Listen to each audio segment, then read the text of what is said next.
bersama Yang Mulia Biku Santa Cipto PhD dengan tema Balance Life in the Middle Way atau jalan tengah untuk keseimbangan hidup.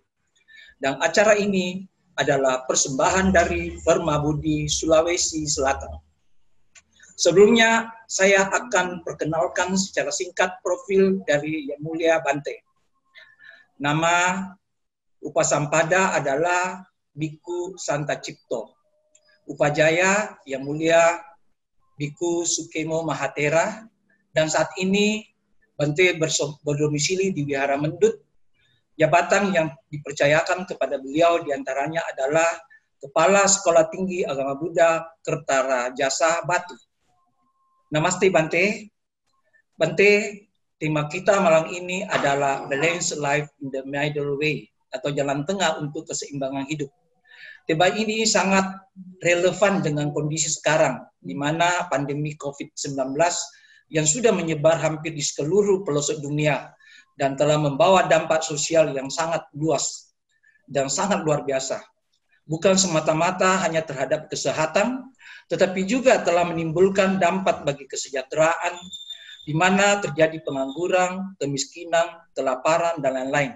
Untuk itu, semoga acara ini dapat memberikan penguatan sada atau keyakinan, sehingga umat Buddha memiliki bekal dalam menghadapi kondisi yang sangat luar biasa ini. Dan untuk itu, kami dengan hormat mempersilahkan kepada Bante untuk segera memulai acara ini. Silakan Bante. Ya, terima kasih kepada Romo Himajayu.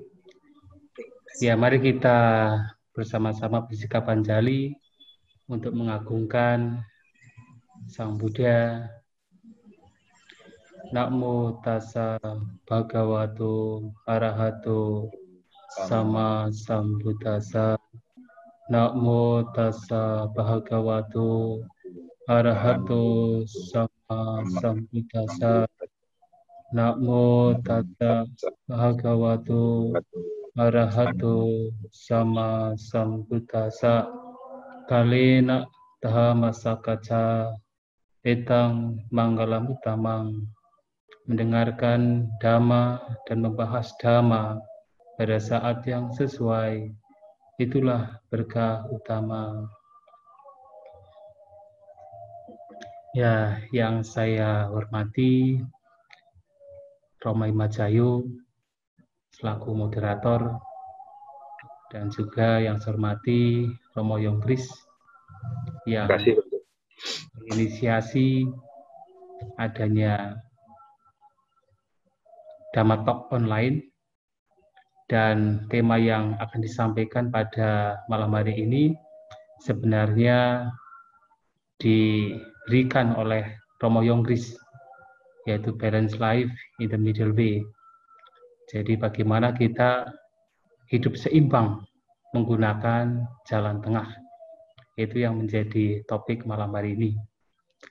Karena memang jalan tengah merupakan jalan yang oleh Sang Buddha sudah diberikan kepada kita semua. Sejak awal Sang Buddha membabarkan Dhamma, beliau telah memberikan middle way, jalan tengah, atau dalam bahasa Pali dikenal sebagai Majjhima Patipada. Jadi seperti yang kita ketahui bahwasanya ketika Sang Buddha tidak lama mencapai pencerahan, awalnya sebenarnya beliau enggan untuk membabarkan Dhamma. Alasannya Dhamma beliau itu sangat dalam, sulit dipahami, sulit direalisasi. Dan sementara Dhamma yang beliau yang sangat sulit untuk dipahami, sangat sulit untuk dipahami oleh mereka yang hidupnya terlalu banyak mengejar kesenangan indera. Maka awalnya Sang Buddha tidak berniat untuk membabarkan Dhamma. Tetapi kemudian setelah Brahma Sampati datang dan memberitahukan bahwa walaupun sedikit ada orang-orang yang nantinya akan memahami Dhamma, lantas kemudian beliau, Sang Buddha, melihat ke dunia ternyata memang walaupun sedikit ada orang-orang yang nantinya akan memahami Dhamma. Lantas kemudian Sang Buddha berpikir, kira-kira siapa yang pantas untuk mendapatkan dhamma beliau pertama kali? Nah, terpikir muncul yaitu 2 guru meditasi yang mana beliau pernah belajar sebelum menjadi seorang Buddha, yaitu Uddaka Ramabutta dan Alaraka Lama. Tapi sangat disayangkan mereka berdua sudah meninggal dan terlahir di alam arupa Brahma, yang tidak memungkinkan di alam sana makhluk-makhluknya bisa mendengarkan Dhamma, karena sudah tidak ada rupa, tidak ada materi, jadi tidak bisa mendengarkan Dhamma. Lantas kemudian Sang Buddha berpikir, siapa yang akan mendapatkan Dhamma yang paling pantas? Nah, terpikirlah yaitu Pancawagya, 5 pertapa yang selama 6 tahun mendampingi beliau ketika berjuang keras mempraktekkan penyiksaan diri di Uruvela. Nah, kepada mereka kemudian Sang Buddha datang, yang pada waktu itu 5 pertapa ini berada di Taman Rusa Isipatana. Nah, Sang Buddha datang ke sana, ya awalnya 5 pertapa ini tidak suka. Karena 5 pertapa ini berpikir bahwa Sang Buddha telah melepaskan latihannya. Berpikir bahwa Sang Buddha ini telah kembali kepada kehidupan yang mewah, kembali kepada kehidupan yang bersenang-senang, kesenangan indera. Lantas kemudian Sang Buddha datang, tetapi mereka tidak bisa diam. Karena melihat keagungan, kewibawaan dari Sang Buddha, mereka akhirnya menerima Sang Buddha.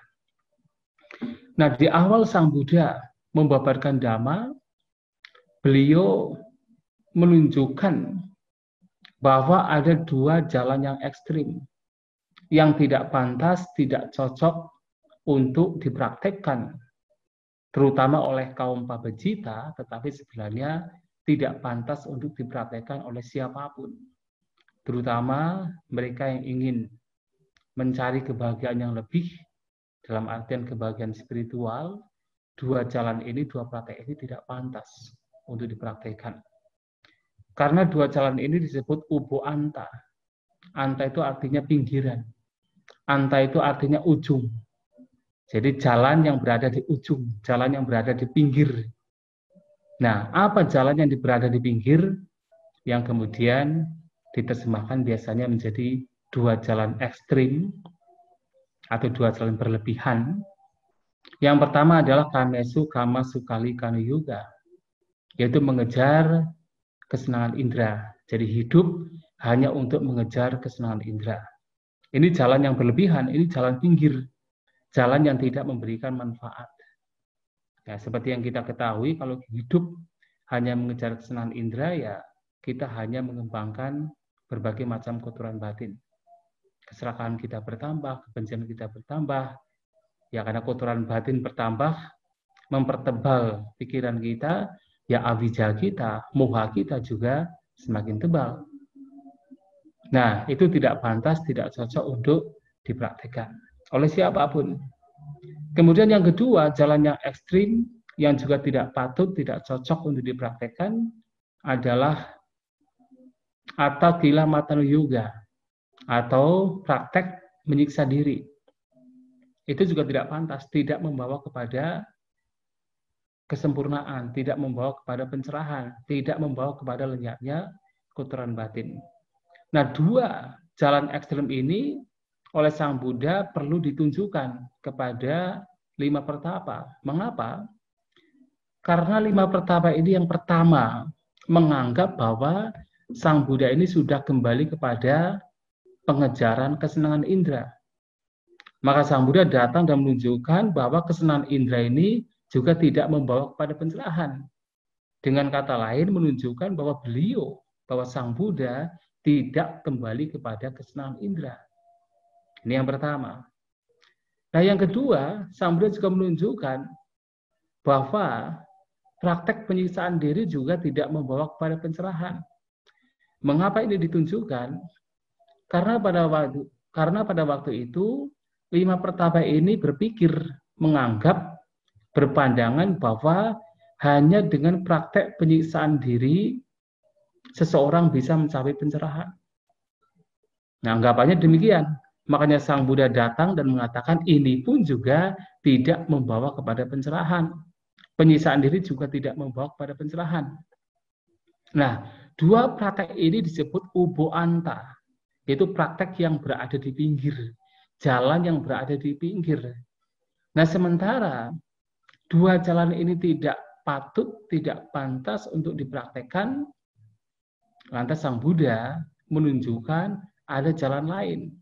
Jalan lain yang bisa membawa kepada pencerahan, yang membawa kepada pembebasan, membawa kepada pengetahuan, membawa kepada lenyapnya kotoran batin. Nah, jalan ini disebut Majjhima Patipada, jalan tengah. Nah, ini penting. Sementara yang dua tadi itu berada di pinggir, anta, ubo anta, dua jalan yang berada di pinggir. Nah, Majjhima Patipada adalah jalan yang berada di tengah. Yang tidak lain adalah ada Atanggika Arya Magga. Nah, jalan tengah di sini, Majjhima Patipada di sini, tidak lain adalah jalan mulia berunsur 8. Nah, yang menarik adalah kenapa jalan mulia berunsur 8 ini disebut sebagai jalan tengah. Dan kenapa dua jalan tadi disebut sebagai jalan yang berada di pinggir. Nah, terkadang orang berpikir bahwa karena ini berada di tengah, karena Majjhima Patipada adalah jalan tengah, berada di tengah, maka seperti seakan-akan praktek Majjhima Patipada adalah praktek di mana setengahnya adalah praktek menyiksa diri, setengahnya lagi adalah praktek untuk mengejar kesenangan indera. Nah, tentu hal ini harus diluruskan, ini salah, tidak benar. Yang pertama harus diingat bahwa jalan mulia berunsur 8, walaupun disebut Majjhima Patipada, itu juga jalan yang berada di luar dari dua jalan tadi. Jadi tidak ada hubungannya sama sekali. Sudah menghindari dua jalan tadi. Maka disebut sebagai ubo anta anupagama. Jadi setelah menghindari dua jalan yang ekstrim, dua jalan pinggiran, kemudian tata gatina Majjhima Patipada abhisambuddha. Jadi Majjhima Patipada jalan tengah direalisasi oleh Sang Tathagata. Nah, tetapi ketika dikatakan sebagai Majjhima Patipada, memang kalau kita perhatikan, mengapa disebut sebagai jalan tengah? Karena memang pada saat kita mempraktekkan jalan mulia berunsur 8, yang mana ada pandangan benar, pikiran benar, ucapan benar, perbuatan benar, penghidupan benar, perhatian benar, dan juga usaha benar, perhatian benar, dan juga konsentrasi benar. Nah, di situ seseorang masih diperkenankan untuk dalam batasan tertentu menikmati hal-hal yang bersifat indrawi. Nah, seperti apa? Seperti masih diperbolehkan untuk makan, untuk minum, sesuai dengan kebutuhan. Diperbolehkan untuk mengenakan pakaian, diperbolehkan untuk menggunakan tempat tinggal. Maka dalam batasan tertentu masih ada hubungannya dengan kesenangan indera. Tetapi tidak sampai terperangkap, tidak sampai terjerumus ke dalam praktek hanya mengejar kesenangan indera. Boleh makan, boleh minum, boleh menggunakan pakaian, boleh menggunakan tempat tinggal, bahkan boleh menggunakan obat-obatan. Tetapi tidak sampai terjerumus ke dalam praktek untuk mengejar kesenangan indera. Nah, ini yang pertama. Yang kedua, pada saat seseorang mempraktekkan jalan mulia berunsur 8, seseorang juga dianjurkan, didorong untuk menggunakan usaha. Untuk menggunakan usaha semaksimal mungkin, terutama untuk digunakan membebaskan batin dari kotoran. Digunakan untuk mengembangkan batin yang berkaitan dengan kualitas-kualitas batin yang positif. Seseorang harus memiliki samawayama, usaha yang benar. Tetapi walaupun demikian, walaupun seseorang itu harus menggunakan usaha yang maksimal, tidak sampai seseorang kemudian terjerumus ke dalam praktek penyiksaan diri. Nah, jadi kalau praktek penyiksaan diri itu adalah praktek yang terlalu ekstrim, terlalu berlebihan. Mereka menggunakan usaha yang terlalu ekstrim. Seperti ketika Sang Buddha masih sebagai bodhisattva, berbagai macam praktek penyiksaan diri itu dilakukan. Tidak makan selama berhari-hari, tidak minum selama berhari-hari. Kadang-kadang malahan tidak menggunakan nafas, tidak bernafas. Nah, sangat ekstrim. Nah, usahanya itu usaha yang berlebihan. Nah, tetapi di sini, di dalam jalan mulia berunsur 8, kita harus punya usaha. Tetapi usaha kita tidak berlebihan. Nah, itulah kenapa disebut sebagai jalan tengah. Tetapi yang menjadi penting lagi adalah prinsip jalan tengah di sini sebenarnya tidak hanya berkaitan dengan jalan mulia berunsur 8 secara spesifik atau secara terminologi itu hanya berkaitan berurusan dengan jalan mulia berunsur 8. Tetapi jalan tengah Majjhima Patipada yang diajarkan oleh Guru Agung kita Sang Buddha juga meliputi semua praktek yang diajarkan Sang Buddha, termasuk praktek di dalam kehidupan sehari-hari. Dari yang paling simpel, dari yang paling sederhana, sampai yang paling dalam, termasuk urusan meditasi, semua itu menggunakan prinsip jalan tengah. Ya, seperti apa? Seperti misalnya yang paling simpel adalah urusan makan. Nah, dalam ajaran Buddha, makan ini juga menjadi sesuatu yang penting. Ya, sesuatu penting dalam artian, ya kalau kita tidak berhati-hati pada saat makan, di sana banyak muncul kotoran batin. Sehingga di sini yang dimaksud dengan jalan tengah dalam urusan makan adalah makan dengan tidak berlebih-lebihan. Tetapi juga tidak kurang. Terlalu banyak, terlalu berlebihan, itu juga tidak baik. Tetapi terlalu kurang, sampai kebutuhan fisik, kebutuhan tubuh juga tidak terpenuhi, itu juga tidak baik. Jadi kalau kita makan itu terlalu berlebihan dan terlalu kurang, itu seperti apa? Seperti kamesu kamasu kalikan juga, terlalu berlebihan, dan seperti juga atta kilematan juga kalau terlalu kurang. Maka anjuran Sang Buddha adalah apa? Mata nyuta cabatasming. Ini salah satu pernyataan Sang Buddha ketika memberikan owada patimokkha. Mata nyuta cabatasming. Artinya mengetahui ukuran di dalam makan. Kalau kita makan terlalu berlebihan, muncul kotoran batin. Kalau kita makan terlalu kurang, ketika badan kita tidak terpenuhi kebutuhannya, juga bisa memunculkan kebencian, kotoran batin. Maka makan menggunakan prinsip jalan tengah adalah ketika makan tidak terlalu banyak, tidak terlalu kurang, tetapi sesuai dengan kebutuhan fisik. Mata nyuta cabatasming, mengetahui ukuran di dalam makan. Artinya secara simpel sederhana adalah makan hanya sekedar untuk hidup, bukan hidup untuk makan. Kalau hidup untuk makan itu ya tidak berbeda dari teman kita, binatang. Nah, sehingga di sini kita makan hanya untuk hidup. Dan apalagi tentu adalah kita makan dengan kebijaksanaan. Kalau kita makan untuk hidup, berarti kita makan dengan kebijaksanaan. Nah, kita diajarkan untuk merenung. Ya, patisangka yunisu bojanang padisewami. Saya merenungkan dengan bijaksana, saya makan makanan ini untuk apa? Bukan untuk kesenangan, bukan untuk pemabukan, bukan untuk memperindah diri atau mempercantik diri, tetapi hanya sekedar untuk mempertahankan dan melangsungkan hidup. Sekedar untuk apa? Untuk membantu kehidupan bermoral. Kalau kami Brahmacharya Nugahaya, sekedar untuk membantu kehidupan Brahmachari, kehidupan selibat, kehidupan suci. Dan makan sembari merenungkan, makan tidak untuk memunculkan rasa sakit yang baru. Karena apa? Karena kekenyangan. Tetapi juga makan hanya untuk melenyapkan sakit yang lama, karena kelaparan. Maka makan tidak sampai terlalu kenyang, tetapi juga tidak sampai masih lapar.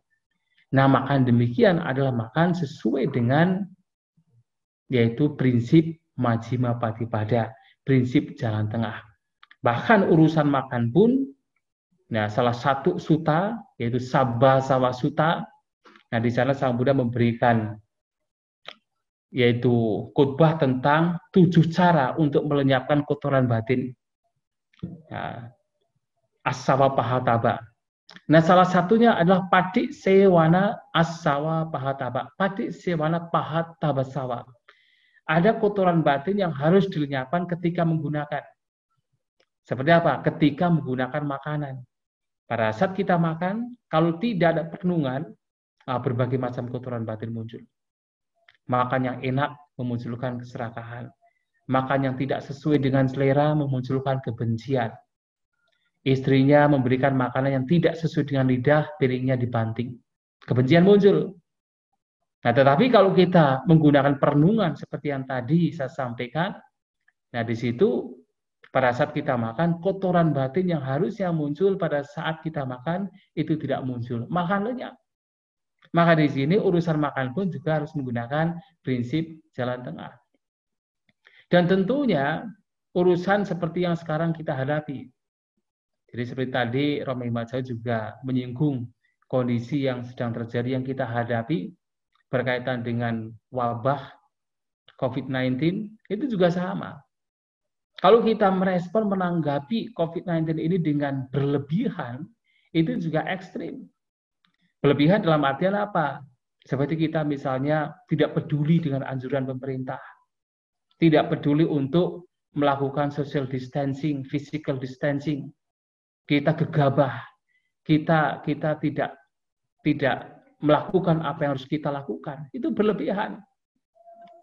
Tetapi kalau kemudian kita juga terlalu khawatir, terlalu cemas, terlalu takut, kemudian kita terus di mana-mana, walaupun di rumah sendiri tidak ada orang, kemudian setiap 1 menit menggunakan sanitizer misalnya, karena terlalu takut, terlalu cemas, itu juga berlebihan.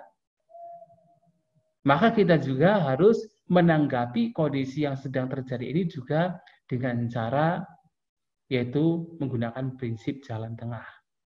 Yaitu tetap kita menjaga fisik kita, menjaga tubuh kita, tetap kita melakukan anjuran pemerintah, tetapi di saat yang sama juga tidak berlebihan sampai kemudian memunculkan cemas, memunculkan kekhawatiran, memunculkan ketakutan. Ya kita tetap menjaga tubuh, tetapi jangan sampai menghancurkan ketenangan pikiran kita. Itulah jalan tengah. Jadi bagaimana Sang Buddha mengajarkan kita itu selalu menggunakan kebijaksanaan. Kita tetap berhati-hati. Kita harus melakukan yang terbaik dengan kondisi yang kita hadapi, apapun kondisinya. Kita melakukan yang terbaik dengan hati-hati. Tetapi juga jangan sampai berlebihan. Nah, itu kalau kita menanggapi seperti kondisi yang sekarang sedang terjadi. Termasuk kalau kita menghubungkan yaitu jalan tengah dengan misalnya dengan sosial misalnya, itu juga sama. Kalau kita berhubungan dengan misalnya tetangga kita. Nah, kalau kita misalnya terlalu dekat dengan tetangga kita, melekat erat dengan tetangga kita, ya itu juga tidak baik, itu juga berlebihan.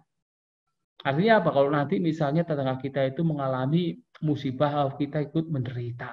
Mereka mengalami keberuntungan, kita terlalu ikut senang, kita melekat.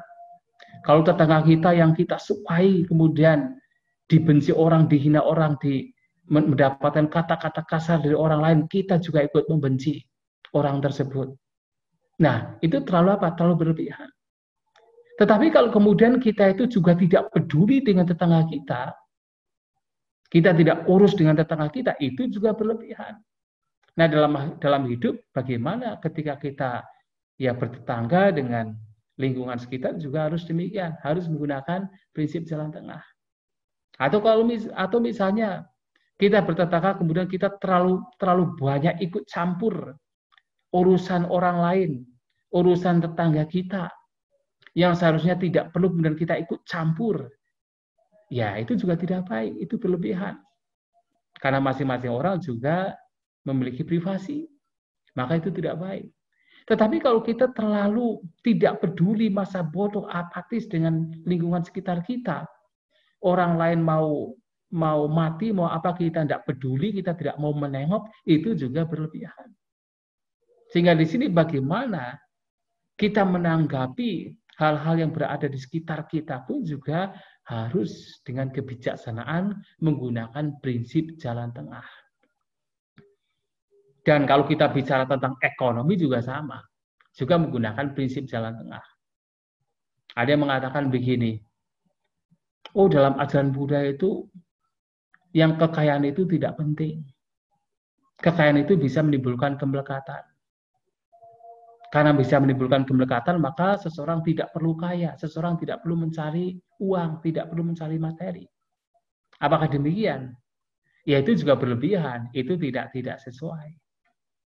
Tetapi kalau kemudian seseorang kemudian berpikir, wah, kekayaan itu sangat penting, harus dicari, harus dikumpulkan dengan cara apapun. Walaupun kejahatan dilakukan, itu harus dicari, harus dikumpulkan, dilekati erat-erat. Itu juga ekstrim. Nah, sehingga di sini jalan tengahnya adalah seperti yang dianjurkan Sang Buddha, apalagi sebagai seorang berumah tangga, kekayaan tentu harus dicari. Sang Buddha mengatakan, walaupun beliau seorang pertapa, dia juga sadar kebutuhan sebagai seorang berumah tangga, bahwasanya dalita yang bikawe itu kalau kasning kama bukino, wai barabiku kemiskinan, itu penderitaan di dunia bagi para berumah tangga. Miskin itu menderita. Bagaimana tidak menderita? Tidak punya uang, tidak bisa menghidupi anak istri, tidak bisa membayar pajak, tidak bisa memberikan edukasi. Apalagi zamannya sekarang, ya zaman di mana seseorang tidak bisa keluar, bisnis juga mandek, tidak bisa berjalan, itu sulit. Itu penderitaan. Maka kekayaan itu juga harus dicari. Tetapi, walaupun kekayaan itu penting, bukan berarti kemudian hidup hanya untuk mengejar kekayaan. Tidak. Kekayaan penting, tetapi ketika mencari kekayaan, jangan sampai mencari kekayaan dengan cara yang salah. Jangan sampai mencari kekayaan dengan melupakan nilai-nilai moralitas.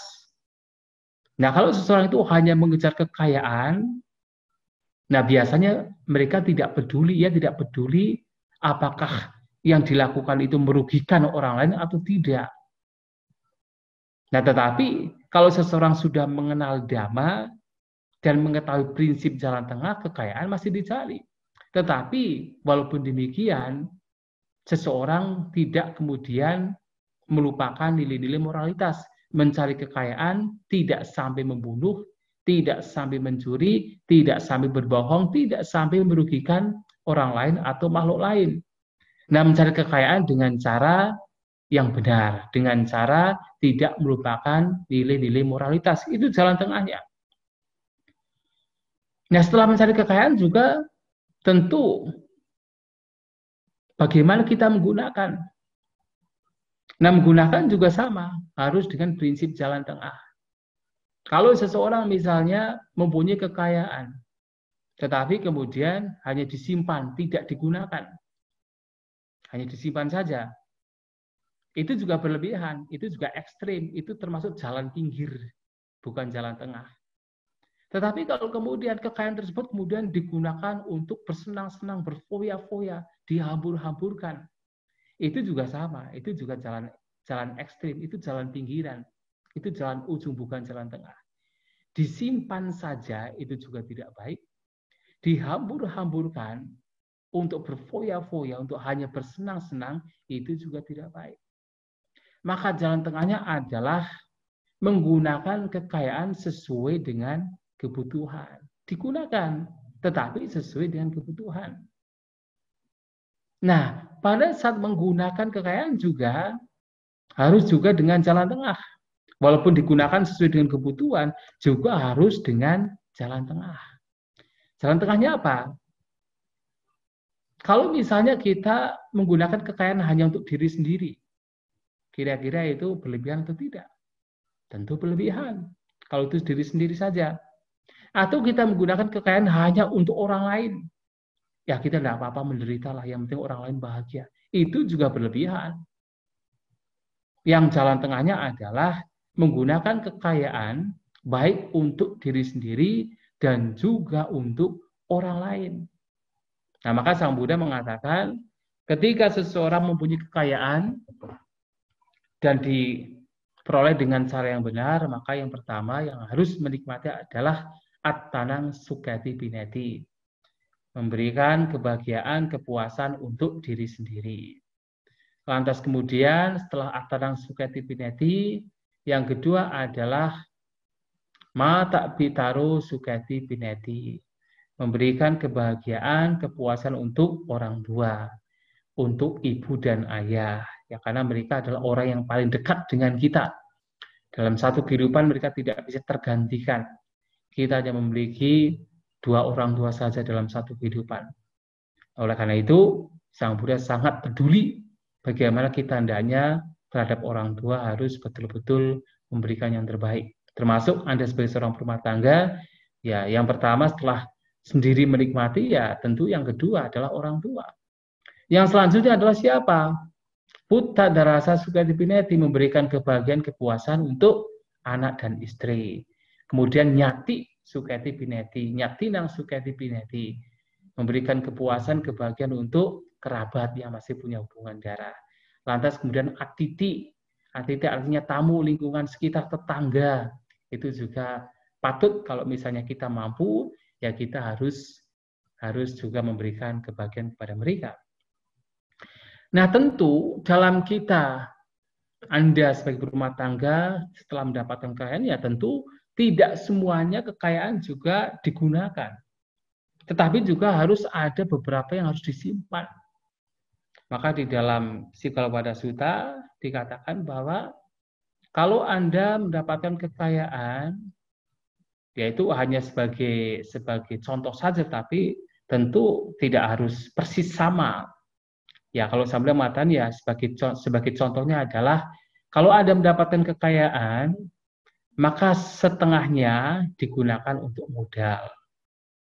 Kemudian seperempatnya digunakan untuk ya dinikmati.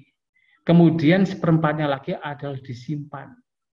Disimpan untuk digunakan kalau ada hal-hal yang nantinya, yaitu seperti sekarang ini ada wabah, ada paceklik, ada musibah, itu disimpan supaya nanti ketika ada hal-hal yang seperti itu bisa digunakan. Nah, artinya di sini walaupun tidak harus persis sama, artinya bahwa ketika seseorang mempunyai kekayaan, tidak semuanya kemudian dimakan. Tidak semuanya kemudian digunakan. Tetapi juga harus, yaitu ada yang disimpan. Ada yang digunakan untuk mengembangkan bisnisnya. Tetapi di sini penting untuk disimpan, ditabung. Ya, apalagi dengan seperti yang sekarang kita alami, bayangkan. Kalau kita mempunyai uang, mempunyai kekayaan, Anda mempunyai kekayaan, lantas kemudian hanya digunakan saja, apalagi untuk berfoya-foya, kemudian tidak ada simpanan sedikit pun, dan terjadi peristiwa seperti sekarang ini, yaitu ada wabah, kita harus lockdown, kita tidak boleh keluar, kita tidak bisa buka toko, tidak bisa mengembangkan bisnisnya, sementara tidak ada tabungan sama sekali, bagaimana? Menderita sekali. Sangat menderita. Dan itulah kenapa jalan tengahnya adalah seseorang juga harus apa? Harus menyimpan. Harus menyimpan beberapa supaya ketika ada musibah seperti sekarang ini, apapun musibahnya, setiap orang pasti akan mengalami musibah cepat atau lambat. Tidak hanya musibah seperti yang sifatnya masih seperti sekarang ini. Ya, masing-masing keluarga, masing-masing orang pasti akan cepat atau lambat mendapatkan musibah. Dan itu bisa digunakan ketika punya tabungan, bisa digunakan ketika mendapatkan musibah. Oleh sebab itu sebagai jalan tengah. Hanya digunakan tidak baik. Tetapi kalau hanya ditabung saja juga tidak baik, hanya disimpan saja juga tidak baik. Maka harus ada yang ditabung, ada yang harus digunakan. Itulah jalan tengah. Nah, sehingga kalau kita berurusan bagaimana prinsip jalan tengah dihubungkan dengan ekonomi, dengan kekayaan, ya itulah yang diajarkan oleh guru agung kita Sang Buddha.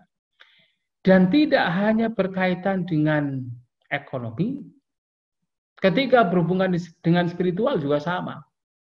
Dengan meditasi juga sama. Prinsip jalan tengah juga harus digunakan. Ya misalnya apa? Misalnya kalau kita meditasi. Tentu kita kan dalam meditasi oleh Sang Buddha dikatakan kapanpun setiap saat kita bisa bermeditasi. Ada banyak postur yang bisa kita gunakan untuk bermeditasi. Tetapi kalau kemudian kita hanya meditasi dengan satu postur saja, selama berhari-hari, berminggu-minggu, berbulan-bulan, bertahun-tahun, hanya satu postur saja, misalnya hanya meditasi duduk saja, itu juga berlebihan. Maka selain meditasi duduk, harus ada meditasi jalan. Atau misalnya hanya meditasi jalan saja, tidak ada meditasi duduk, itu juga berlebihan. Harus diimbangi dengan meditasi duduk. Oleh sebab itu, ada satu cerita pada zaman Sang Buddha. Ada seorang Bante bernama Bante Sora. Nah, Bante ini sebenarnya Bante yang memang berasal dari keluarga yang luxury, yang mewah. Keluarga berada, hidupnya makmur, sehingga ketika menjadi seorang bhikkhu ya sebenarnya agak secara fisik tidak begitu tahan. Tetapi karena beliau ini ingin segera mencapai kesucian, melakukan usaha yang berlebihan. Apa yang dia lakukan? Dia hanya melakukan meditasi jalan. Sampai karena terlalu semangatnya berjalan, siang malam hanya meditasi jalan, sampai kakinya berdarah-darah, terluka-luka. Sampai jalan di mana beliau menggunakan untuk meditasi jalan, itu tercacar banyak darah. Tetapi tidak mendapatkan apa-apa. Sampai-sampai beliau pun juga berpikir, dengan usaha yang begitu keras seperti ini, saya tidak mendapatkan apa yang harus dicapai sebagai seorang pabajita. Lebih baik lepas jubah sajalah. Lagian kalau selepas jubah juga masih bisa melakukan banyak kebajikan, berdana dan sebagainya. Nah, kemudian dia berpikir untuk lepas jubah. Tetapi Sang Buddha tahu dan dipanggil. Sang Buddha memberikan wejangan dengan perumpamaan. Seperti apa? Seperti senar kecapi. Kalau kecapi senarnya itu dipasang terlalu kencang, apa yang terjadi? Akan putus, tidak memberikan suara. Tetapi juga kalau senar kecapi tersebut dipasang terlalu kendor, juga sama, tidak bisa memberikan suara yang bagus, yang bisa digunakan untuk dimainkan. Maka agar kecapi tersebut memberikan suara yang baik dan bisa dimainkan dengan baik, maka harus dipasang secara proporsional. Tidak terlalu kencang, juga tidak terlalu kendor. Nah, apa yang dilakukan oleh Bhikkhu Sora ini terlalu kencang. Seperti senar kecapi yang dipasang terlalu kencang. Dia hanya meditasi jalan saja. Pokoknya tidak mau meditasi duduk, hanya jalan saja. Sehingga apa? Sehingga tidak mendapatkan apa-apa. Yang diperoleh adalah apa? Kesakitan, kelelahan. Dan itu yang juga dilakukan oleh Bante Ananda. Walaupun beliau seorang Sotapanna, ketika keesokan harinya itu akan ada konsili pertama, sedangkan beliau itu harus ikut konsili, karena beliau satu-satunya yang bisa menghafal seluruh ajaran Sang Buddha, kata per kata. Tetapi karena beliau itu masih Sotapanna, masih bingung. Kalau beliaunya itu ikut konsili, nah perkumpulan dari konsili tersebut itu ada daging yang mentah. Daging yang mentah artinya Bante Ananda karena belum mencapai kesucian arahat. Tetapi kalau kemudian konsili tersebut tanpa ada Bante Ananda, konsili juga tidak bisa berlanjut. Karena Bante Ananda lah yang bisa mengulang kembali seluruh ajaran Sang Buddha. Ya walaupun nanti Vinaya diulang oleh Bante Ubali. Nah, tetapi jalan satu-satunya adalah sebelum konsili Bante Ananda harus mencapai kesucian. Nah, jadi besoknya mengadakan konsili, malam ini Bante Ananda itu melakukan meditasi. Dan yang dilakukan itu adalah apa? Meditasi jalan semalam suntuk. Tapi tidak mencapai apa-apa. Sampai kelelahan, lantas kemudian beliaunya ingin berbaring. Sudah melepaslah. Pokoknya kalau tidak mencapai apa, tidak apa-apalah. Mau bagaimana lagi? Sudah satu malam meditasi jalan tapi tidak mencapai apa-apa. Kemudian beliaunya itu ingin memberikan tubuh. Nah, Pada saat ingin membaringkan tubuh, nah disitulah antara semangat dan rileks itu jadi seimbang. Nah, kotoran batin lenyap pada waktu itu. Belum mencapai kesucian arahat. Nah, artinya di sini apa? Dari peristiwa tersebut kita diajarkan untuk hidup seimbang. Dalam meditasi juga harus hidup seimbang, harus menggunakan prinsip jalan tengah. Termasuk pada saat kita duduk meditasi. Nah, anjuran Sang Buddha ketika duduk adalah apa? Adalah nisidati palangkang abujitwa ujung kayang paridaya. Harus duduk bersila dengan badan tegak. Nah, badan tegak di sini sebenarnya mengacu pada jalan tengah. Kalau kita itu meditasi dengan terlalu rileks, itu juga berlebihan. Itu mengembangkan kemalasan. Tetapi kalau kemudian terlalu tegang, itu juga terlalu berlebihan, itu juga tidak baik. Maka bagaimana kita duduk tegak, proporsional. Tidak terlalu tegang, tetapi juga tidak melengkung rileks. Nah, harus tegak. Itu jalan tengah. Sampai pada saat kita memperhatikan nafas dalam meditasi juga sama. Harus menggunakan jalan tengah. Jalan tengahnya apa? Kita memperhatikan nafas, diumpamakan seperti kalau seekor induk macan sedang memindahkan anaknya dengan cara menggigit. Induk macan tersebut akan menggigit anaknya itu tidak terlalu kencang, juga tidak terlalu kendor. Kalau terlalu kencang, kulit anaknya akan terluka. Kalau terlalu kendor, anaknya akan jatuh. Tidak bisa dipindahkan.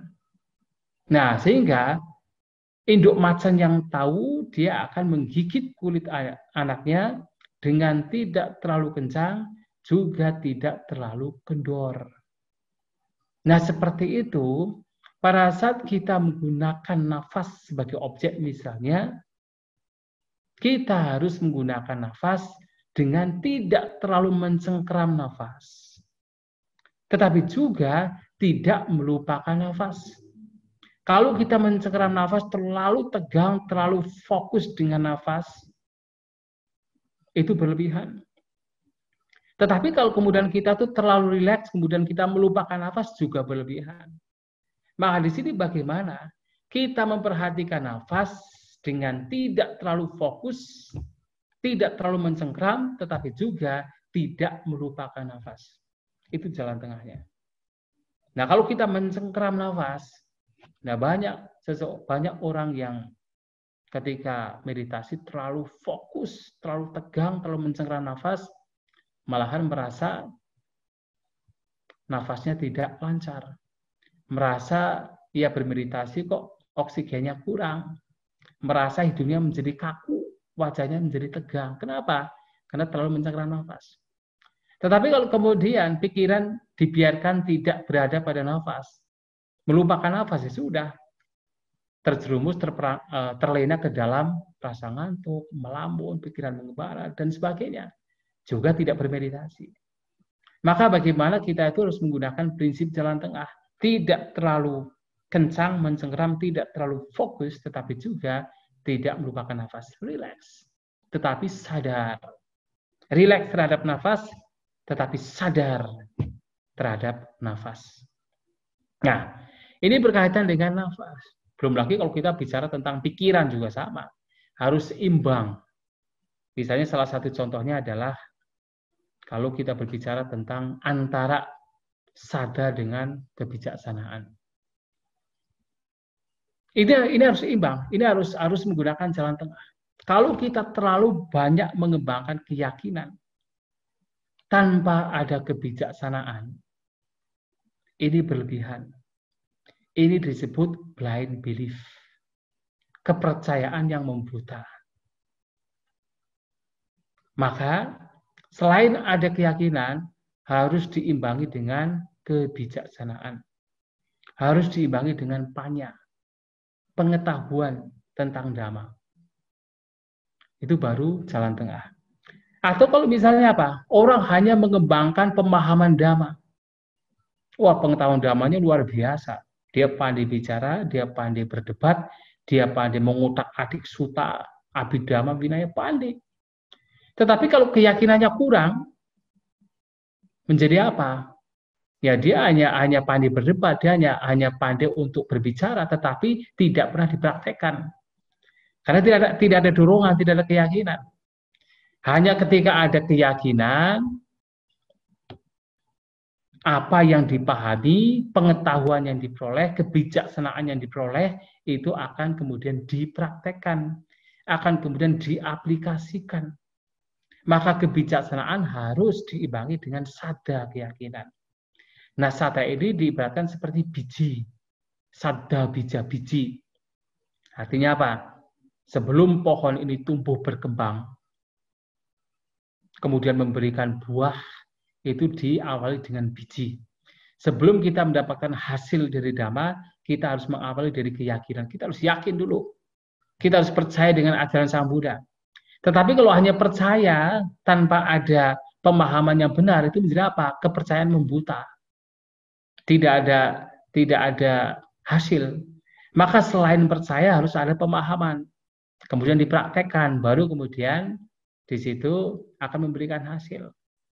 Tetapi yang kedua, kalau kemudian hanya pengetahuan saja, tanpa adanya kepercayaan, tanpa adanya keyakinan, tidak yakin, tidak ada dorongan, maka ya apa yang dipahami hanya sekedar pemahaman, hanya sekedar ide yang cemerlang, hanya sekedar pengetahuan, tetapi tidak kemudian dipraktekkan.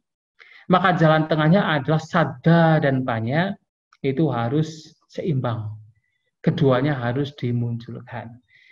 Nah, itulah Bapak Ibu, saudara-saudari sekalian, bagaimana prinsip jalan tengah sebenarnya mengacu kepada semua praktek dalam kehidupan kita sehari-hari. Dari yang paling simpel sampai yang paling profound, paling mendalam, itu semua bisa menggunakan prinsip jalan tengah. Itulah Bapak Ibu, saudara-saudari sekalian yang ingin saya sampaikan pada kesempatan malam hari ini. Semoga bisa dipahami, semoga bermanfaat, semoga Majjhima Patipada menjadi jalan kita dalam menapaki kehidupan kita menuju pencerahan, menuju pencapaian Nibbana. Sabbe satta bhavantu sukhitata, semoga semua makhluk berbahagia.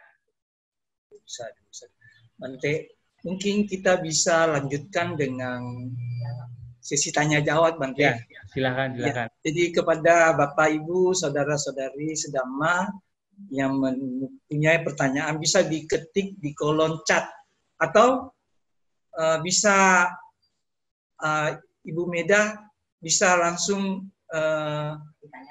ditanya apa mereka yang angkat tangan boleh mungkin dikontrol ya. Oke, silakan. Ya. Ini ada pertanyaan dari Bapak Karso Prajitno Widoyo. Saya buka mic-nya, Pak ya. Permisi. Ya. Silakan, Pak.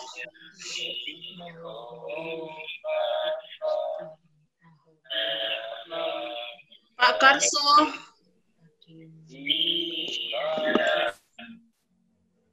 Permisi, mungkin sedang tidak standby. Apa ada lagi yang mau bertanya? Ya. Bisa pencet tombol raise hand. Ya, tolong arahkan ya.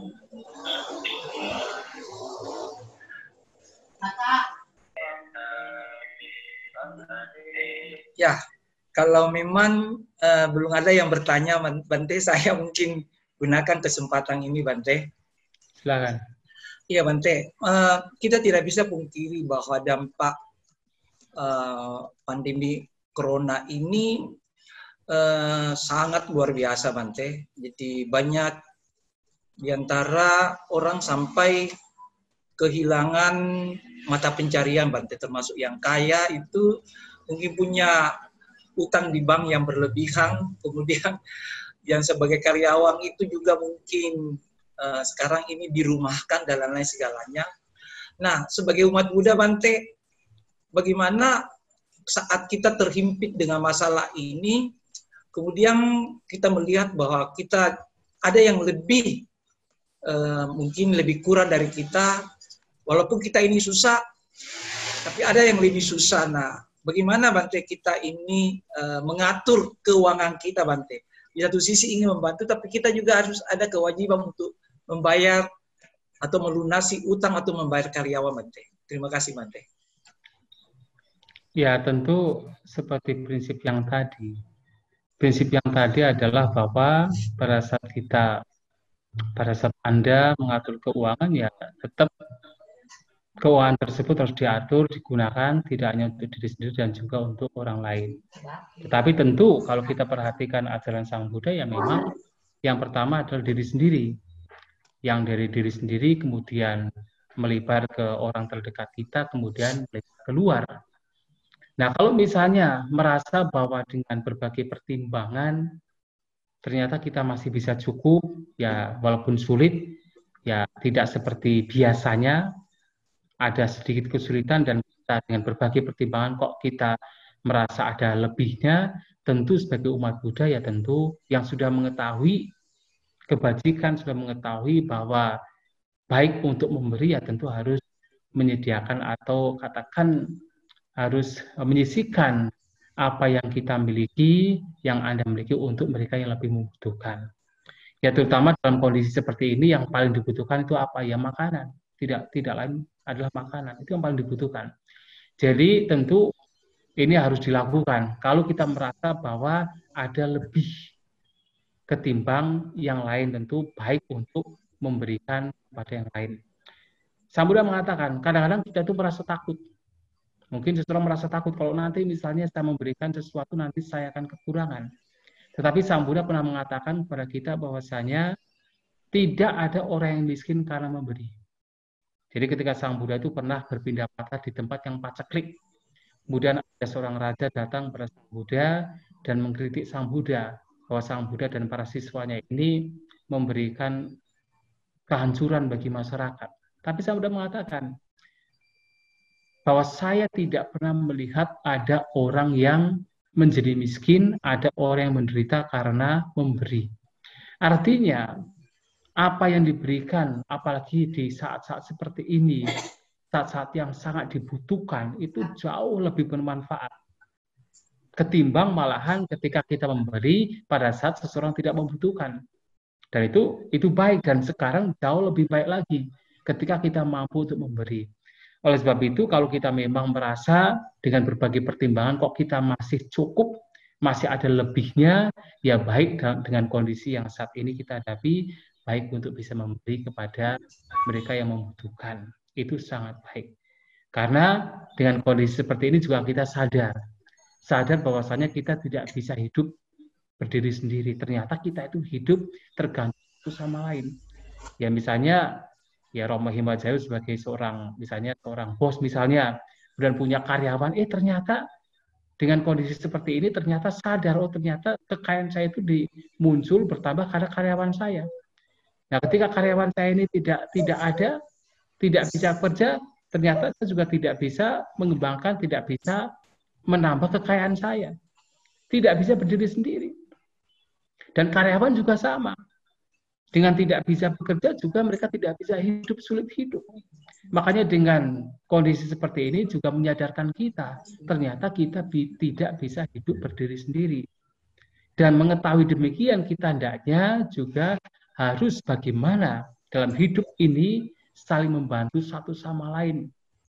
Nah itulah yang harus dilakukan. Apalagi kita sebagai umat Buddha yang tahu bahwa kebajikan itu sangat penting untuk dilakukan. Kita tahu hukum karma, kita tahu bahwa tidak ada yang lebih baik ketimbang kalau kita melakukan kebajikan yang terbaik untuk kita dan juga untuk orang lain. Ya, demikian. Ya. Itu di off itunya, ininya. Ya, oke. Silakan.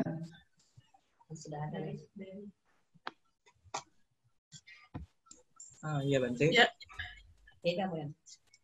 Ya, silakan Meda.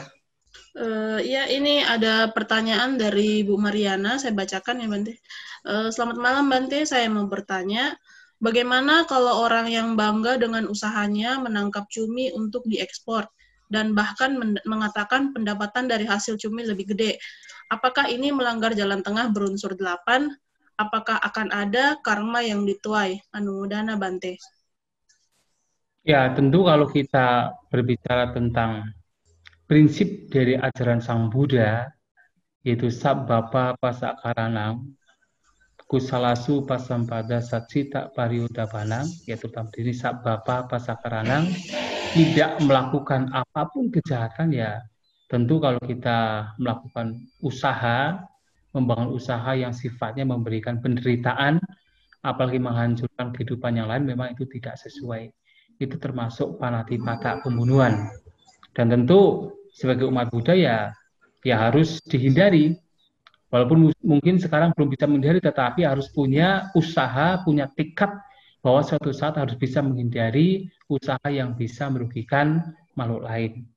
Nah, karmanya apa ya? Kalau kita berbicara pembunuhan ya ada sesuai dengan hukum karmanya, itu bisa memberikan banyak penyakit, bisa memberikan umur kita menjadi lebih pendek, dan seperti itu. Jadi lebih baik kalau memang ada kesempatan untuk menghindari, itu hindari. Apalagi kalau memang kita sudah merasa cukup dengan apa yang kita miliki. Nanti kalau mati pun juga kita masih bisa makan, kita masih bisa mengenakan pakaian, punya tempat tinggal. Ya, kalau gitu itu semua sudah cukup, dan kita masih bisa bekerja dengan pekerjaan yang lain yang bisa memberikan hasil, walaupun tidak sebesar dengan misalnya bisnis yang seperti tadi, itu lebih baik dipilih. Karena jangan hanya karena misalnya kekayaan, kemudian kita menghancurkan kehidupan yang lain. Itu dalam ajaran Buddha tidak sesuai, karena tidak hanya tidak sesuai karena ajarannya, tetapi karena memang memberikan penderitaan bagi makhluk lain, dan pada akhirnya memberikan penderitaan bagi diri sendiri sebagai dampak kita merugikan makhluk. Maka Sang Buddha mengatakan, ya ketika kita berbicara tentang makhluk lainnya, sabe tasanta dandasa sabe bayanti majuno. Atanang upamang katpa nak hani anak gatai. Jadi semua makhluk itu takut menderita, semua makhluk itu takut mati. Nah, kita harus mengumpamakan seperti halnya makhluk lain yang takut menderita, takut mati, kita pun juga sama. Nah, karena kita juga sama takut menderita, takut mati, maka tidak sepantasnya kita melukai makhluk lain, apalagi membunuh makhluk lain. Nah, sehingga di sini secara kemanusiaannya juga tidak sesuai. Dan apalagi secara hukum karmanya juga akan memberikan penderitaan bagi makhluk lain, dan juga yang paling utama juga bagi diri sendiri. Oleh sebab itu, kalau ada kekuatan, ada kemampuan untuk berpindah dari pekerjaan lain, itu jauh-jauh lebih baik dilakukan. Ya, terima kasih. Ya, pertanyaan berikutnya, Mida, tolong di... Ya, baik, Bante. Selanjutnya ada pertanyaan dari Bapak Darmadi. Namo Buddhaya, apakah Buddha pernah mengajarkan berapa persen dari pendapatan yang wajib didanakan? Itu aja, Bante.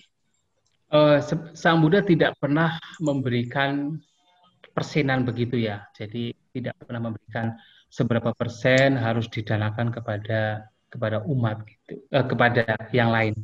Tetapi tentu Sang Buddha memberikan anjuran, dorongan yang kuat bagaimana seseorang harus berdana. Mengapa tidak memberikan persen? Ya karena kemampuan masing-masing orang berbeda-beda. Kalau misalnya kita harus berdana 10% dari apa yang kita miliki, ya mereka yang sudah berkecukupan mau didanakan 90% juga masih cukup. Tetapi kalau mereka yang tidak cukup uangnya, untuk anak istrinya pun tidak cukup, kemudian didanakan 10%, yaitu jadi tidak bijak juga, tidak bijak. Maka di sini Sang Buddha ya tidak memberikan harus berapa persen didanakan, karena kemampuan masing-masing itu berbeda. Hanya saja berdana ini sangat dianjurkan oleh Sang Buddha. Itu sangat, di mana-mana Sang Buddha sering kali menganjurkan bagaimana seseorang berdana. Bahkan harus diingat bahwa salah satu kualitas dari seorang Sotapanna itu adalah Caga Sampana, mempunyai kesempurnaan di dalam berdana. Seorang Sotapanna tidak memiliki kekikiran sama sekali. Jadi kalau kita itu masih punya kekikiran, berarti kita belum sotapana. Jadi kalau kita merasa diri kita sudah sotapana, berarti betul-betul tidak ada kekikiran sama sekali. Itu disebut sagasampana. Ya kalau sudah demikian memang sudah tidak ada ketakutan sama sekali. Seperti misalnya Anathapindika. Karena sudah mencapai sotapana, bahkan kekayaannya habis pun tetap berdana juga. Sampai dewa yang berada di rumah itu marah-marah kepada Anathapindika supaya tidak usah berdana. Oh, tidak mau, marah kepada dewa tersebut. Ya kenapa? Karena sagasampana. Ya itu berbeda sekali. Ya tetapi di sini tentu ya kenapa Samudra tidak memberi keyakinan karena ya karena memang masing-masing orang punya kemampuan yang berbeda-beda. Tetapi yang jauh lebih baik lagi adalah bagaimana kita berdana tetapi dengan tujuan untuk memperindah, mempercantik batin, dengan tujuan untuk melenyapkan kotoran batin. Itu berdana yang paling unggul, berdana yang secara motif paling dipuji oleh Sang Buddha. Itu yang terpenting. Walaupun sedikit yang bisa kita danakan, apalagi banyak yang bisa kita danakan, berdanalah bukan untuk supaya terlahir di alam surga, bukan untuk supaya terlahir di alam Brahma, tetapi berdana untuk supaya kotoran batin kita, kekikiran kita, kemelekatan kita, keserakahan kita itu berkurang, berkikis, dan lenyap. Itu yang sangat dianjurkan oleh Sang Buddha. Yaitu demikian. Baik Bante, selanjutnya ada yang mau bertanya langsung atas nama username Dita Dama yang saya persilahkan. Ya, malam Bante, Namo Buddhaya. Malam Bante, maaf. Ya, Namo Buddhaya. Ya, Namo Buddhaya Bante. Dalam ajaran Buddha ini Didi Bante. Mau tanya Bante, ini dalam ajaran Sang Buddha, ini kan ada Sang Buddha mengajarkan 4 kebenaran mulia, yang terutama itu yang kebenaran mulia tentang duka atau derita kan Bante. Maaf, kedengaran ya? Iya, kedengaran. Duka atau derita. Nah, dan yang bagian pertama ini kebenaran mulia tentang duka derita yang diakhiri dengan Pancupadana Kanda. Itu kan 5 gugusan pembentuk kemelekatan ya. Boleh tanya Bante dan hal ini kalau direferensikan di bagian sutta ada yang tentang perumpamaannya itu Bante. Karena sekarang kebetulan lagi wabah begini ya, ada kesempatan merenungkannya di rumah, jadi tiba-tiba timbul pertanyaan ini yang memang saya rasa hanya Bante, karena Bante yang mengungkapkan bagian ini yang di sutta, jadi saya teringat ada baiknya saya tanyakan ke Bante langsung. Jadi perumpamaan pertama yang rupa ini dinyatakan bahwa itu yang bentuk tubuh ini perumpamaannya adalah seperti pertama-tama perumpamaannya seperti ya saya recall ya maaf teman-teman, perumpamaan rupa yang seperti gelembung air, gelembung busa. Terus yang kedua perumpamaan tentang perasaan yang perumpamaannya seperti gelembung air. Dan ketiga, hanya perumpamaan seperti Fata Morgana. Yang 4, perumpamaan tentang seseorang yang mencari jantungnya kayu ya, kalau nggak salah hardwood. Tapi dia mencarinya, menemukannya itu pisang. Dan dicari-cari jantungnya pisang. Terus yang kelima adalah yang perumpamaan tentang kesadaran, di mana kesadaran ini diperumpamakan seperti magic show yang dikatakan Bante. Jadi mohon Bante ini, karena saya merasa sangat penting karena Sang Buddha membabarkannya Pancupadana Kanda. Jadi mohon bisa gimana ya cara terbaiknya melihatnya. Iya, itu sebenarnya sudah dijawab sendiri sebenarnya. Jadi begini ya. Masih bisa dimengerti Bante, yang terutama yang bagian itu, yang bagian bagian hardwood itu, hardwood dan yang bawah. Jadi begini. Ya, jadi Pancupadana Kanda duka, jadi Panca Kanda Upadana. Panca Upadana Kanda. Jadi 5 gugusan sebagai objek kemelekatan. Itu adalah duka, penderitaan. Jadi selama di dalam pancakanda itu ada kemelekatan, di situ ada penderitaan. Sehingga tujuan dari kita mempraktekkan Dhamma, mempraktekkan ajaran Buddha, adalah bagaimana kita sedikit demi sedikit melenyapkan kemelekatan, melenyapkan upadana, dengan cara melenyapkan keinginan terhadap pancakanda, apapun jenis keinginannya. Karena keinginan menimbulkan upadana, kemelekatan. Nah, dalam upaya untuk melenyapkan keinginan, melenyapkan kemelekatan terhadap pancakanda, ada banyak hal yang diajarkan Sang Buddha. Salah satunya adalah, ya kita harus merenungkan pancakanda ini, 5 gugusan ini sebagai anicca, sebagai dukkha, sebagai anatta. Sebagai tidak kekal, sebagai yang membawa derita, dan sebagai yang bukan inti, bukan aku, bukan roh, bukan diri. Nah, sebagai sekedar fenomena. Nah, perumpamaan yang diberikan oleh Sang Buddha adalah untuk menunjukkan bahwasanya yang disebut sebagai 5 gugusan ini sebenarnya bukan diri, bukan inti. Hanya sekedar fenomena, tetapi di situ hanya fenomena yang berubah-ubah, fenomena yang tidak bisa dijadikan sebagai gantungan, tidak bisa dijadikan sebagai ya senderan, sebagai sandaran. Mengapa? Jasmani kita yang kita anggap sebagai solid, kita anggap sebagai cantik, sebagai tampan, sebagai sesuatu yang sepertinya stabil, tidak pernah mati, tidak pernah tua, tidak pernah menjadi sakit. Nah, seakan-akan kekal, ternyata Sang Buddha menunjukkan kita bahwa jasmani kita itu seperti busa. Seperti busa air, seperti buih. Jadi kalau kita misalnya melihat sungai yang ada air terjunnya dan itu ada buihnya, itulah seperti itu tubuh kita. Yang walaupun kelihatannya solid, tetapi ternyata itu ringkih, ternyata itu fragile, ternyata itu mudah sekali hancur. Itulah tubuh kita. Tidak bisa dianggap sebagai milik, sebagai sandaran, sebagai aku, dan juga tidak bisa dipertahankan, seperti buih. Yang kemudian juga perasaan juga sama. Perasaan yang kita anggap sebagai milik kita, kalau kita senang, kita anggap ini adalah perasaanku. Kalau kita tidak senang juga ini anggap ini perasaanku. Kan walaupun tidak senang dan ini perasaanku. Ya, tetapi ternyata apa? Ternyata perasaan itu seperti apa? Seperti gelembung air. Ketika ada hujan, kemudian airnya jatuh ke kolam, muncul gelembung, itu hanya sebentar, menggelembung kemudian pecah. Perasaan juga sama. Perasaan kita itu hanya munculnya, dan tidak ada satupun perasaan yang bisa dipertahankan. Tetapi seseorang seringkali mengatakan, oh kamu telah menyakiti perasaanku. Perasaan yang mana? Perasaan berubah-ubah, perasaan disakiti. Nah itu padahal perasaan itu berubah-ubah. Bagaimana kita bisa mengatakan perasaanku? Kalau kita tidak bisa mengontrol perasaan kita, perasaan berubah-ubah terus berubah-ubah. Anicca. Dan kalau kita mencoba untuk mengkontrol, muncullah dukkha, penderitaan. Dan perasaan itu adalah anatta, tanpa diri, tidak bisa kita kontrol.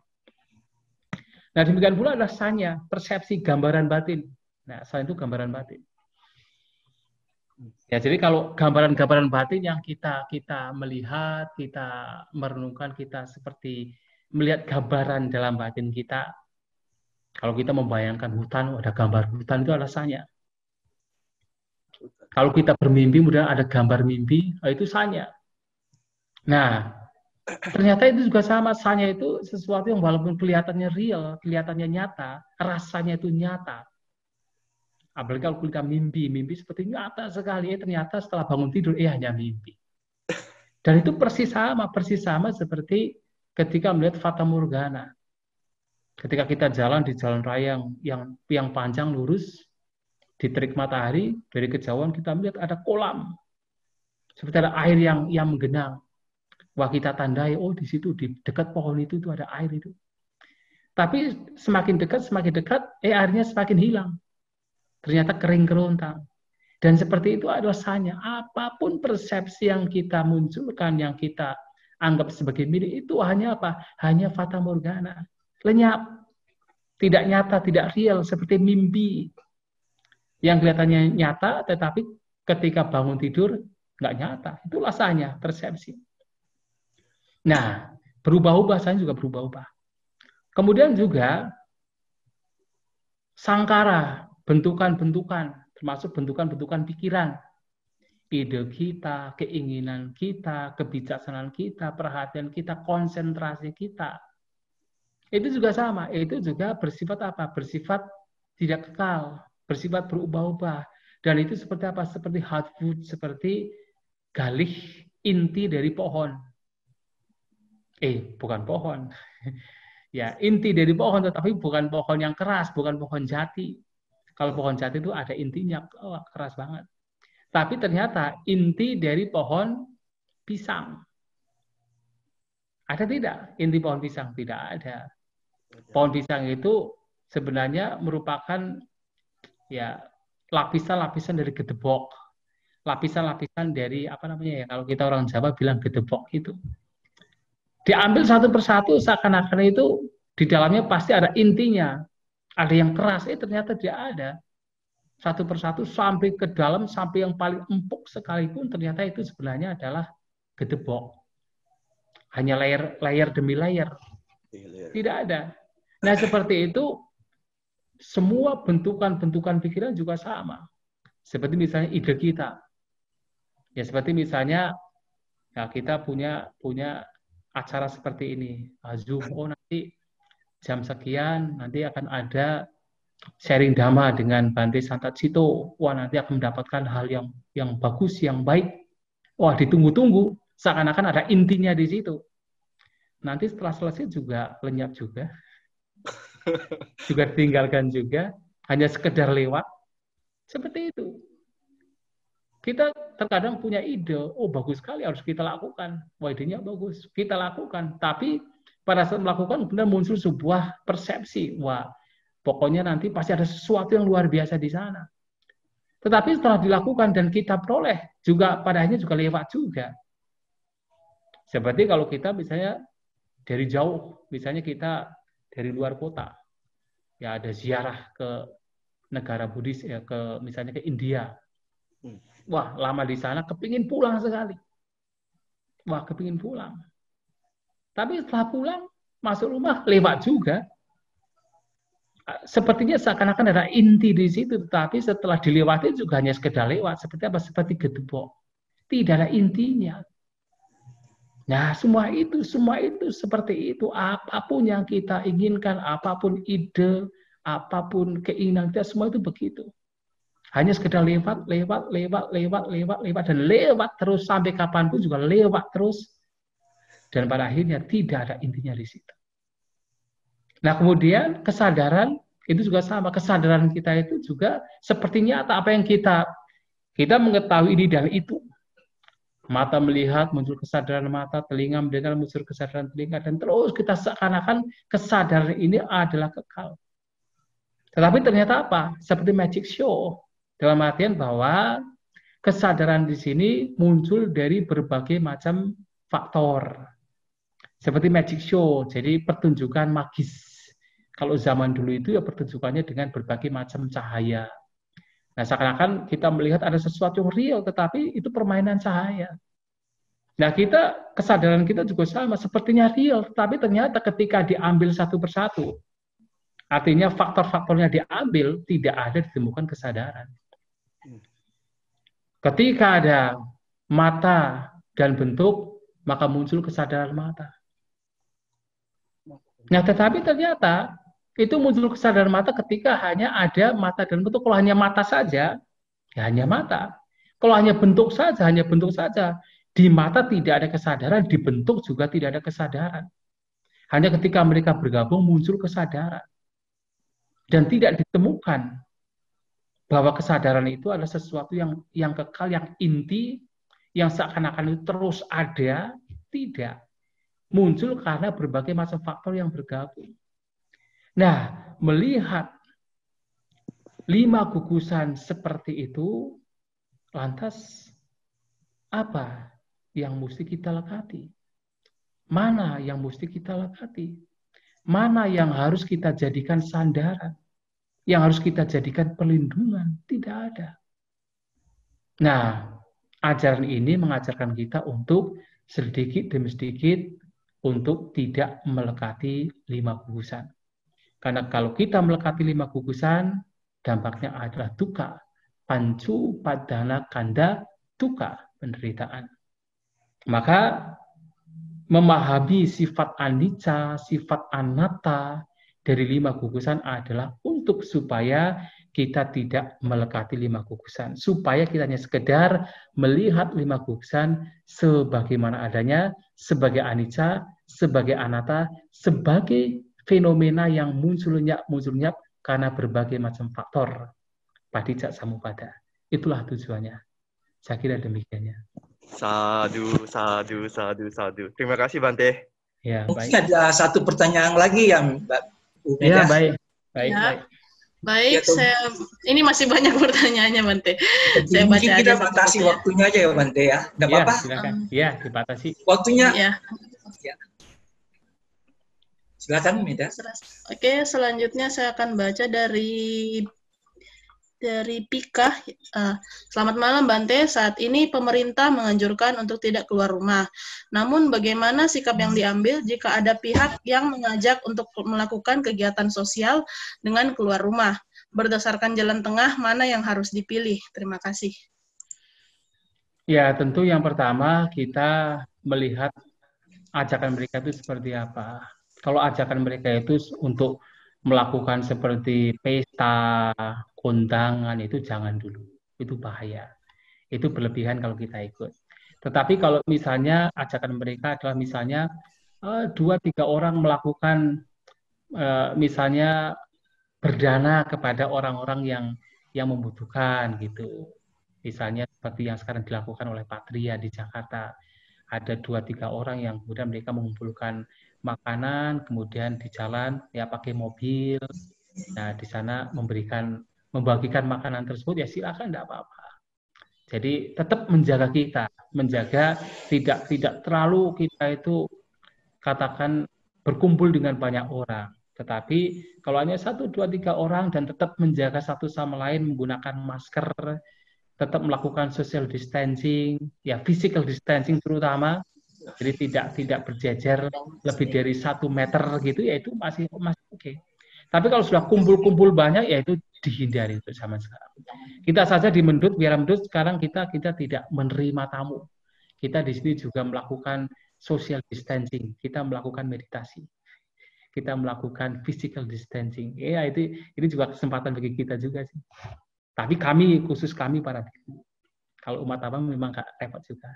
Ya demikian ya. Itu jalan tengahnya demikian. Baik, Bante. Iya, jalan tengahnya demikian. Ya, baik, Bante. Ini ada dari Pak Karso tadi mau bertanya, masih ingin bertanya, Pak?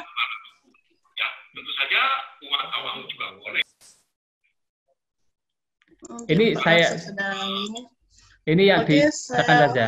Bacakan saja yang ya, baik, dari siapa? Yang saya bacakan, Bante.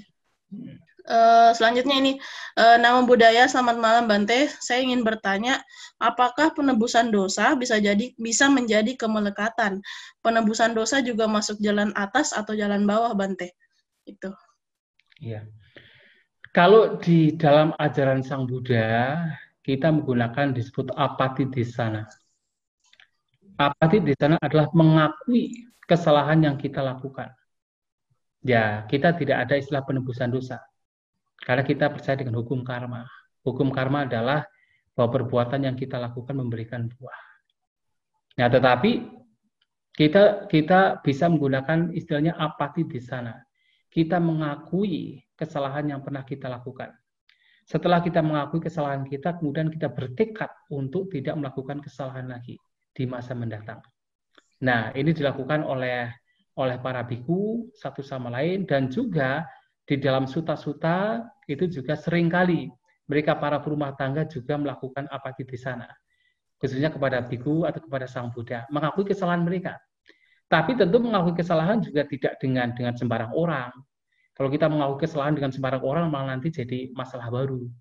Kita mengakui kesalahan kepada mereka yang bijaksana. Nah, untuk apa? Untuk supaya kita ada rilis, supaya kita itu ada semacam ya, kita tidak memendam kesalahan kita. Kita sudah membuka kepada dunia, membuka kepada orang bijaksana bahwa saya telah melakukan kesalahan dan bertekad untuk tidak melakukan kesalahan yang sama di masa mendatang.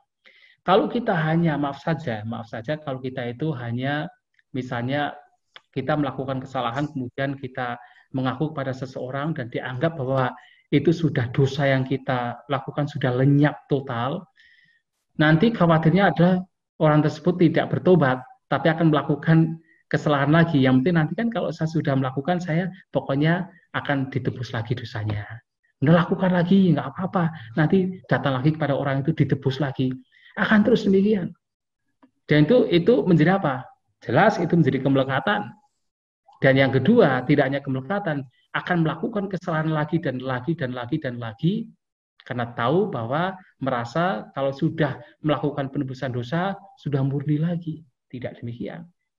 Tanpa disadari, malahan pikirannya semakin buruk. Buruk dengan apa? Dengan keserakahan, dengan kebencian, melakukan kejahatan. Yang penting nanti ditebus. Tidak sesuai. Nah, dalam ajaran Buddha, ketika melakukan kesalahan, harus mengungkapkan kesalahannya kepada orang yang bijaksana. Semakin kita memahami Dhamma, kita semakin tidak akan kemudian kita akan menutupi kesalahan kita. Apalagi seorang Sotapanna.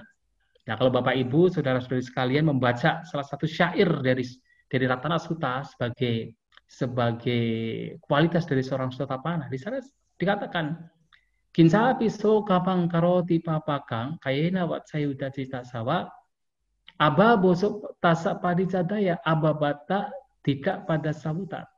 Walaupun seseorang melakukan kejahatan, di sini seorang Sotapanna melakukan kejahatan baik melalui perbuatan, ucapan maupun pikiran, dia tidak akan mampu menutupi perbuatan buruk mereka, perbuatan buruk dia. Mengapa? Dikatakan karena ini hasil dari pandangan benar, hasil dari melihat dengan Dhamma. Jadi seseorang yang sudah mencapai Sotapanna itu tidak akan menutupi kesalahannya, pasti akan dibuka. Karena tahu kesalahan yang ditutupi akan menjadi beban. Nah, oleh sebab itu, kalau kita mempunyai kesalahan baik untuk kita buka, tetapi bukalah kepada orang yang bijaksana. Setelah itu kita bertekad untuk tidak melakukan lagi. Nah, itu yang jalan tengah yang dianjurkan oleh Sang Buddha. Kalau kita tutup, itu tidak baik. Kalau kita buka dengan sembarang orang juga tidak baik. Maka bukalah dengan kepada orang yang bijaksana. Itu baru baik. Dan kalau kita melakukan kesalahan, kemudian hanya dibuka, tanpa adanya bertobat, tanpa adanya tekad untuk melakukan yang terbaik di masa mendatang, itu juga berlebihan. Maka harus membuka dan bertekad untuk tidak melakukan hal yang sama lagi. Dan itu adalah jalan tengah. Begitu ya. Baik, Bante. Ini masih ada 2 pertanyaan lagi, saya lihat. Dari Pak Teddy Guberto. Nama budaya, selamat malam Bante. Mau tanya, apakah virus COVID-19 ini tergolong makhluk hidup dalam pandangan Buddhis? Itu Bante. Wah, ini harus ditanyakan kepada orang yang punya dibacaku ini. Kenapa? Karena harus dilihat bahwa virus itu ada pikirannya atau tidak. Kalau tidak ada pikirannya itu bukan makhluk. Ya, banyak orang mengatakan itu bukan makhluk karena tidak ada pikirannya. Tapi kalau ada pikirannya itu makhluk. Ya kita tidak tahu ada pikirannya atau tidak. Tapi ya jelas itu penyakit. Ya jadi ya mungkin kalau mereka yang punya dibacaku akan tahu. Kenapa? Karena salah satu kemampuan orang yang memiliki dibacaku mata dewa itu adalah apa? Melihat makhluk-makhluk yang disebut anuka. Jadi kalau Bapak Ibu pernah, ya pasti pernah dan juga hafal Karanyamita Sutta. Nah, di sana ada kelompok makhluk yang disebut anuka. Ada kan? Atau lupa? Ada kelompok makhluk yang disebut anuka. Kan ada anuka tula. Nah, di sini anuka. Anuka adalah makhluk-makhluk binatang yang begitu kecil, tidak terlihat oleh mata daging. Dan hanya bisa dilihat oleh mata dewa. Jadi kalau pada zaman Buddha menggunakan mata dewa, baru melihat makhluk-makhluk yang begitu kecil. Nah, baru tahu, oh ini makhluk. Kalau tidak, ya itu kita tidak tahu itu makhluk atau bukan. Tetapi yang jelas, ya sekarang kita melihatnya sebagai penyakit, bukan sebagai makhluk. Maka kita harus menghindari supaya tidak terkena penyakit virus COVID-19. Begitu ya. Baik, Bante. Selanjutnya ada dari Bu Intan. Namo Buddhaya. Bante, bagaimana caranya kita agar tetap teguh berada di jalan tengah? Karena kita sebagai manusia selalu punya pembenaran terhadap diri sendiri. Itu, Bante. Ya, kita dalam mempelajari Dhamma supaya berada di jalan tengah, prinsip kita tetap sama. Maksudnya sama dalam artian, dalam kita mempelajari, memahami Dhamma, mempraktikkan Dhamma, agar kebijaksanaan kita itu semakin bertambah, kita harus terus apa? Terus belajar, terus mempraktikkan, terus merasakan sedikit demi sedikit manfaat dari apa yang kita praktikkan. Jadi pariyati, pati-pati, dan pativeda itu harus senantiasa kita kembangkan. Kita terus belajar Dhamma dari siapapun. Apakah belajar dari diri sendiri, kita membaca, kita berdiskusi, kita membahas, kita mendengar, kemudian setelah itu kita praktekkan. Dan dalam kehidupan kita sehari-hari, semakin kita banyak belajar dan semakin kita banyak praktek Dhamma, semakin kita akan mampu membedakan ini jalan tengah atau ini jalan yang ekstrim. Dalam setiap langkah kita akan semakin bisa membedakan, oh ini tidak sesuai, ini sesuai, ini merugikan, ini tidak merugikan, ini bermanfaat, ini tidak memberikan manfaat. Kita akan semakin tahu. Dan semakin arah jalan hidup kita itu sesuai dengan prinsip jalan tengah. Tapi prinsipnya adalah tetap kita senantiasa belajar dan kita selalu praktek Dhamma dari yang kita bisa, kita kembangkan sedikit demi sedikit. Nah, sedikit demi sedikit kita juga mulai merasakan manfaat dari Dhamma itu sendiri. Nah, dengan demikian, prinsip jalan tengah itu akan menjadi bagian dari hidup kita. Semakin dalam apapun yang kita lakukan, itu ya kurang lebihnya, bahkan banyaknya kita berada di jalan tengah. Demikian. Ya. Baik, Bante. Ya. Selanjutnya, ini dari Pak Yonggris, ada yang ingin ditanyakan. Silakan Pak Yonggris. Baik, terima kasih Bante sudah bergabung dan sharing Dhamma untuk malam hari ini. Sangat berharga sekali Bante ini. Dan juga teman-teman yang sudah ikut dalam bincang online hari ini, juga terima kasih banyak sudah ikut berpartisipasi. Bante, ada satu masalah yang kami alami khususnya oleh para umat awam, Bante, ya, bagaimana hidup membagi waktu, ya ini juga termasuk jalan tengah Bante. Bagaimana membagi waktu antara keluarga dengan kerjaan, antara kehidupan dunia dengan kehidupan spiritual, lalu banyak lagi Bante, beberapa hal yang kadang-kadang kita sebagai umat awam ini ya harus jalani kedua hal itu, gitu Bante. Nah, untuk bisa mengambil yang tepat untuk hal ini gimana sih Bante? Membagi waktu ini paling sangat sulit, membagi perhatian juga untuk kerjaan, keluarga gitu. Bagaimana cara kita bisa membagi waktu dengan tepat nih Bante sebenarnya? Terima kasih Bante. Kalau dalam hal ini ya tentu harus punya timetable yang bagus. Timetable harus stick dengan timetable-nya. Ya kita harus mampu bagaimana membagi waktu, ya Anda sebagai berumah tangga membagi waktu untuk keluarga, untuk pekerjaan sedemikian rupa dengan apa? Dengan menggunakan timetable yang dilakukan dengan ketat. Ya paling tidak kalau misalnya pekerjaan itu dilakukan di siang hari, ya paling tidak harus bersama-sama dengan istri, dengan anaknya di pagi hari. Paling tidak ya bersama-sama makan bersama di pagi hari. Atau misalnya pas malam hari juga menyempatkan waktu untuk bisa bersama-sama. Atau kalau misalnya pas hari libur, hari Sabtu atau Minggu, menyempatkan waktu untuk bersama-sama dengan keluarga. Ya harus pandai-pandai mengatur. Nah, untuk pandai mengatur demikian ya tentu harus mempunyai timetable dan harus betul-betul melakukan sesuai dengan timetable yang memang sudah dibuat. Itu yang harus dilakukan. Sehingga dengan ketat seperti itu jalan tengahnya dipraktekkan. Nah, saya kira demikian. Tetapi tentu ya masing-masing orang berbeda-beda kan. Pekerjaan orang berbeda, kemudian kesempatan orang untuk bertemu dengan keluarga juga berbeda. Tetapi ya tetap harus pandai-pandai mengatur waktu dengan menyusun timetable yang baik, yang menguntungkan keduanya dan tidak melupakan salah satu dari mereka. Artinya ya Kalau punya keluarga tetap bersama dengan keluarga, tetapi pekerjaan juga tidak ditinggalkan. Nah, sehingga ada juga kalau memang sudah misalnya seperti saya pernah mendengar talk show dari Pak Andri Wongso. Jadi orang yang bijak ketika mempunyai pekerjaan yang besar, mempunyai usaha yang besar, itu tidak dikerjakan oleh diri sendirinya saja, tetapi juga dikerjakan ya diperbantukan kepada mereka orang-orang karyawannya. Jadi tidak semuanya dihandle, tetapi juga harus mempunyai orang-orang yang dipercaya untuk bisa menghandle juga. Nah, sehingga di sini supaya kita punya waktu. Ya mau saja seperti misalnya kalau saya perhatikan, ya bos dari Lion gitu kan, walaupun dia itu bos besar, punya pesawatnya sampai berapa banyak, tetapi masih ada kesempatan juga untuk kadang seperti misalnya pas hari Kartini datang ke wihara, hanya ke Mendut, kadang saya juga pernah ikut pergi ke Sri Lanka, padahal bos besar, tapi masih punya waktu juga, kesempatan juga untuk melakukan hal-hal yang baik, untuk melakukan mengembangkan spiritualitas.